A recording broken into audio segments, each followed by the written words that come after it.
Wisata hutan sumber takir di Desa Jokarto Kecamatan Tempeh, Kabupaten Lumajang, Jawa Timur merupakan salah satu wisata yang banyak diminati wisatawan. Tak jarang dari wisatawan luar kota berdatangan hanya untuk menikmati suasana yang sejuk dan nyaman itu.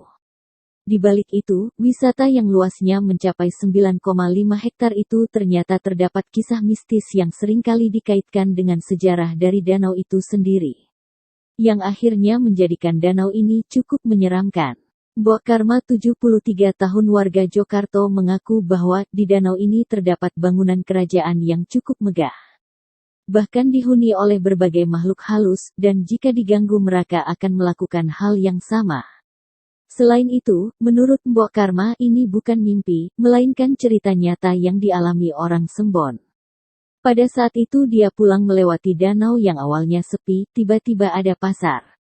Sayangnya dia tidak membawa uang untuk membeli sesuatu lalu mengurungkan niatnya untuk berbelanja, dan akan kembali keesokan harinya. Naas, pasangan suami istri itu saat pulang, mereka jalan ke arah barat, ternyata ada waduk yang tidak terlihat lalu mereka terperosok ke dalam, akhirnya meninggal. Ada juga cerita yang menyebutkan bahwa di danau itu ada makhluk halus yang konon seringkali dianggap sebagai makhluk pencabut nyawa. Hal ini dipercaya oleh penduduk setempat karena sering terjadi hal aneh di mana orang mengalami sakit dan meninggal dengan tiba-tiba. Menurut Sugiat, warga dusun Kerajaan Barat, wisata itu kerap kali menelan korban. Walaupun hanya sekedar mandi saja. Bahkan pada tahun 2018, hampir ada yang meninggal dan untung segera diselamatkan. Kalau tidak, pasti akan ada korban lagi. Tutup pria umur 53 tahun itu. Entah benar atau tidak, namun hal ini menjadi kepercayaan dari warga setempat.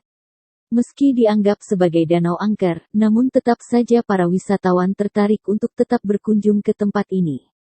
Karena sumber takir menyajikan keindahan dan panorama alam yang begitu mempesona. Setiap tempat menyimpan sejarah dan kisahnya masing-masing.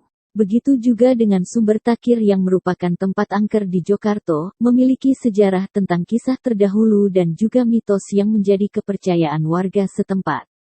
Menurut Abdul Muin warga Jokarto, ia menyaksikan dengan mata kepalanya sendiri, bahwa sumber itu sangat besar tidak seperti sekarang. Namun Kiai Haji Asyari menutup sumber dikarenakan tempat itu dihuni oleh makhluk halus yang membahayakan warga sekitar. Abdul Muin berkata, saya dan Pak Asraman kala itu pernah berada di sumber untuk bertapa. Godaannya banyak permaisuri yang cantik menciumi saya, namun tak gentar dengan godaan. Akhirnya saya bisa melewati pertapaan itu, hingga saat ini alhamdulillah saya memasuki hutan dan sumber itu saya tidak kesurupan atau hal lainnya. Jadi bukan sembarang orang yang bisa masuk, tutup pria umur 57 tahun itu. Cerita-cerita mistis ini juga yang menjadikan tempat ini menarik, karena pada akhirnya mampu menciptakan rasa penasaran bagi para wisatawan-wisatawan yang berkunjung ke sana. Mungkin kalian pun bisa mendapatkan lebih banyak lagi kisah angker lainnya jika Anda berkunjung ke sumber ini. Jika kalian merasa mendapatkan pengetahuan dari video ini, mari kita bangun sama-sama channel ini dengan menekan tombol subscribe, like, komen, dan share.